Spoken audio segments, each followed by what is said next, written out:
You're struggling with that, Sarah? It's not coming up on YouTube as yet. It's a bit slow, Anita. So, oh, no, I think we should be live now. Anita, would you just check that, please? Yeah. Thank you.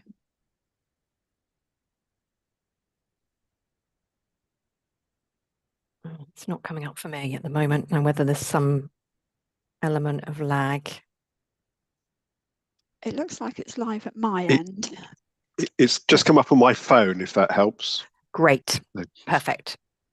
Okay, so Chair, we'll pass over to you. Thank you.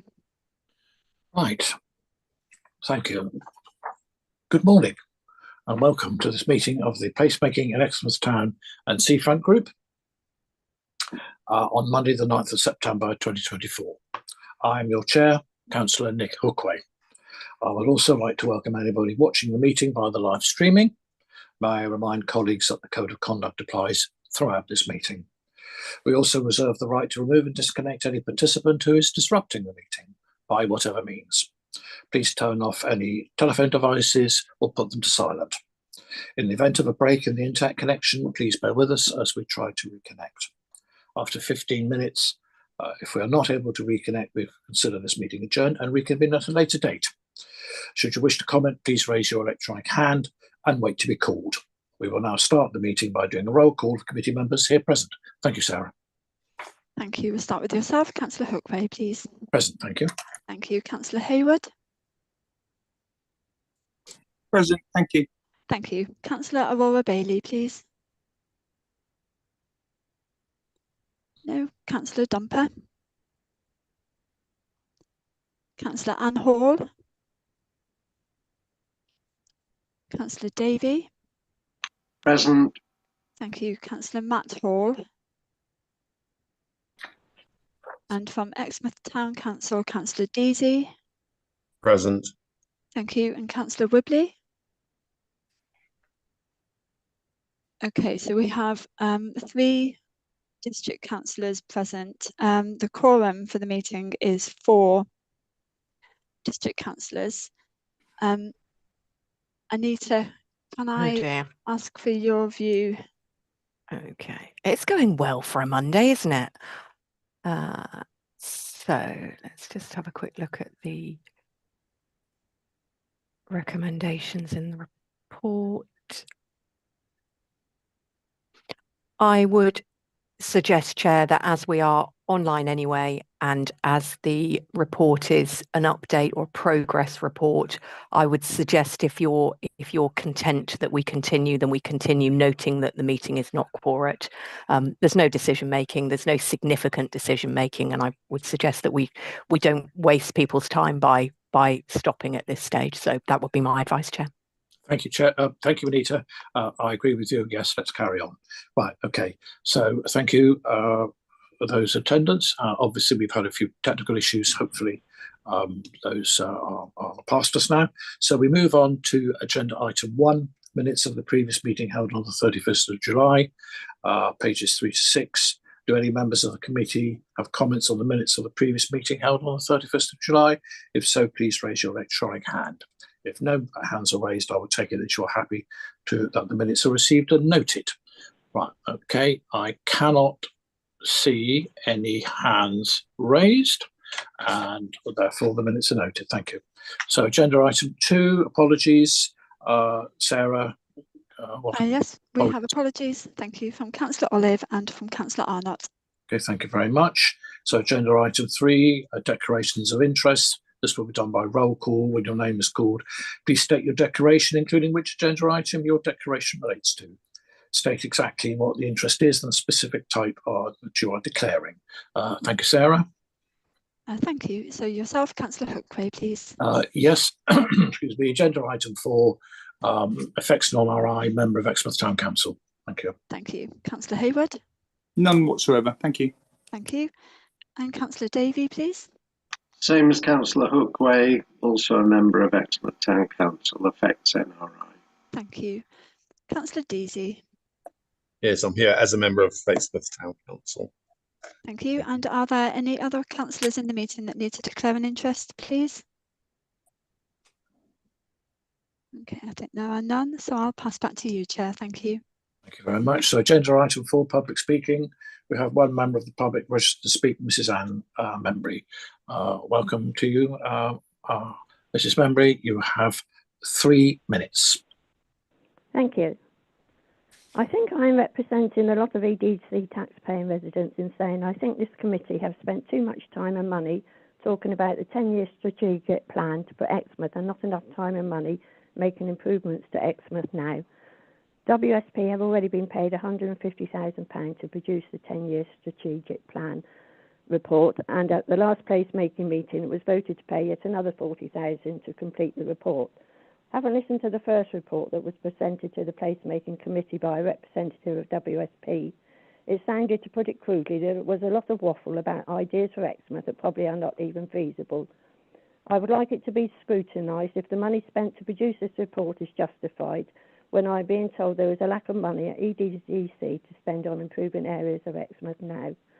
When questions are addressed to the placemaking committee about what plans are there for Exmouth now, each time the same answer from the project manager is that it has gone to consultation. Members of this committee will be aware that there have been many comments about how confusing the online consultation was to complete, and the number of replies was probably not a true record of public opinions. I have noted the agenda for this meeting is to discuss the Queen's Drive space, Old Fun Park area and beach gardens. But note there is no mention of the Harbourview Cafe. When I asked a member of the placemaking committee what is the future for Harbourview, I was told it was confidential, which makes me think that EDC have something to hide about the future plans for this building. As I've said in the past, the Old Fun Park area needs to be developed with attractions for all generations to enjoy at affordable price. As the UK Shared Prosperity Fund has a deadline to be used, will this area just have a quick fix? The previous administration at EDDC took a lot of decisions which spoiled Exmouth Seafront, but I haven't seen many decisions by the present EDDC administration to make Exmouth Seafront vibrant again. I registered to speak at this meeting last Monday, and by coincidence the following Wednesday there was a letter printed in the Exmouth Journal written by a person called Richard Tweddle, and the contents of his letter were exactly as I would have written the letter. I would have liked the opportunity to have read the letter to you, but as I only have 3 minutes to speak, which is why I'm speaking quickly, it isn't possible to read this letter. I hope members of this committee will take time to read it. The final paragraph said Exmouth is a unique and beautiful town. It just needs some care and attention, to which I entirely agree. Thank you very much. I'm sorry I read it so quickly, but I just wanted to get in the 3 minutes. Thank you. Thank you very much indeed, Mrs Memb, for taking the time to speak to us. We are very grateful that you have done so. I've taken great time and care to read your letter, which you sent in. And I think the answer to your question really is that as a council, we must take due process. It is essential that we take due process and do it exactly by the book. And that does take time. And it means that we have to have our consultants who are specialists in their job, and all consultants to do with property are expensive by everyday standards, but they are essential. We must do things correctly. I will remind members and members of the public that where it goes wrong, where due process is not followed, legal action follows. We had legal action way back in 2015, 2016 on the previous council evicted tenants.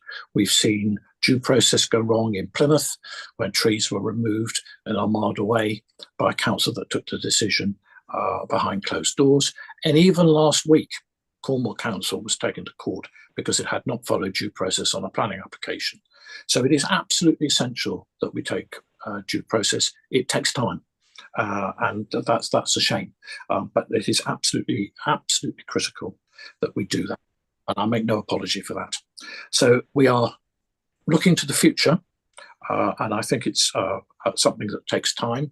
We are doing it in an open and transparent way, and we listen and take all points of view here.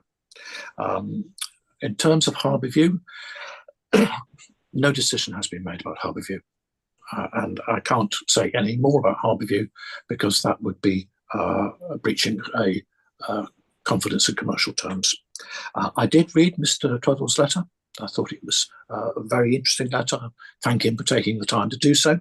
I remember much of the attractions that he talks about. Sadly, things have moved on. People have moved on, and we have a situation where we are now.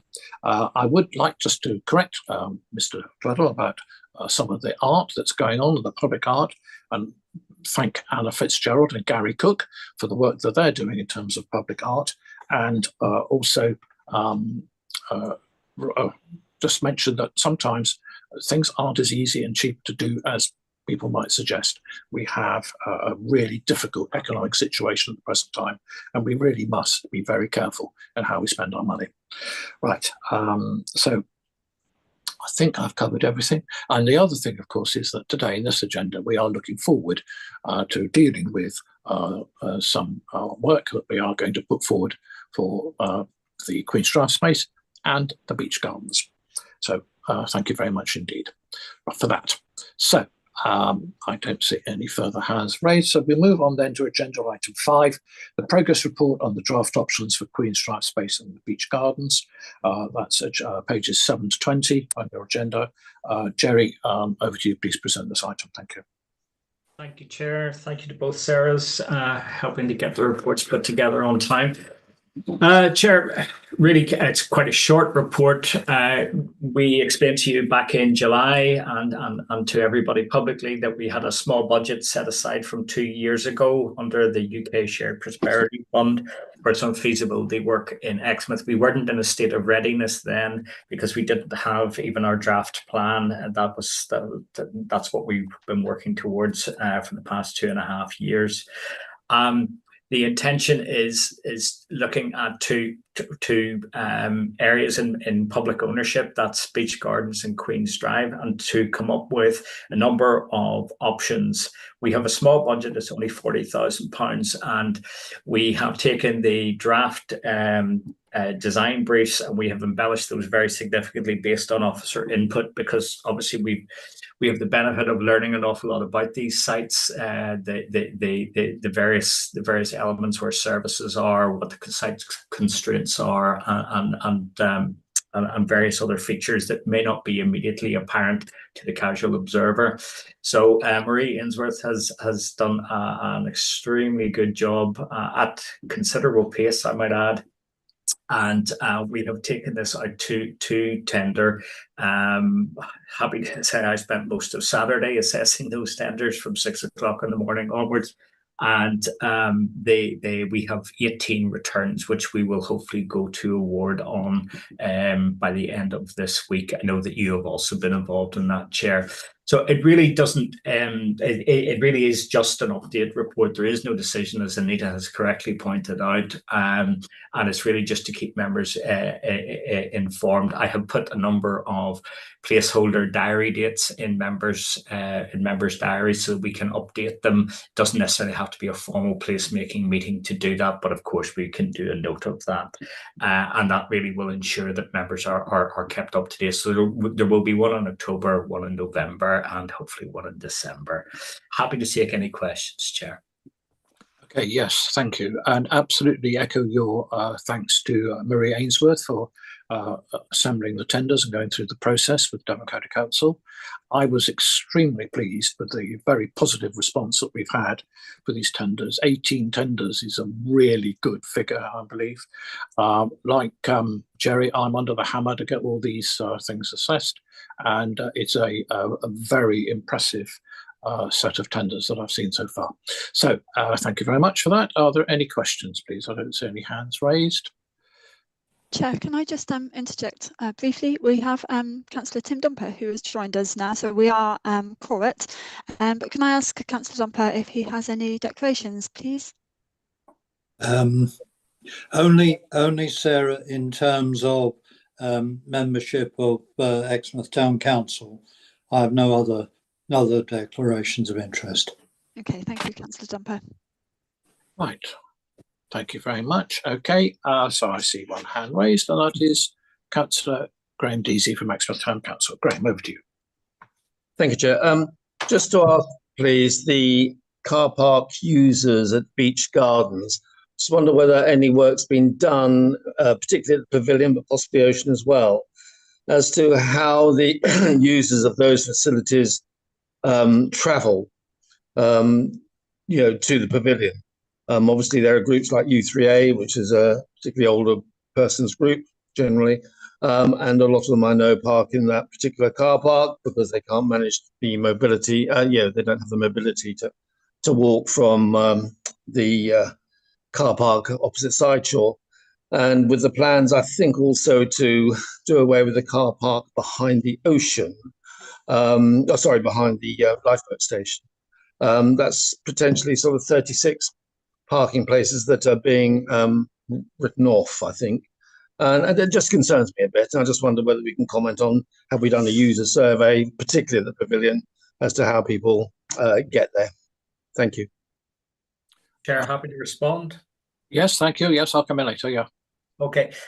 Graham, just to assure yourselves and members, I mean, the overall placemaking plan does talk about trying to reduce the level of car domination on the seafront. But, a traffic order does not trump, for example, DDA legislation, where we have to provide parking spaces.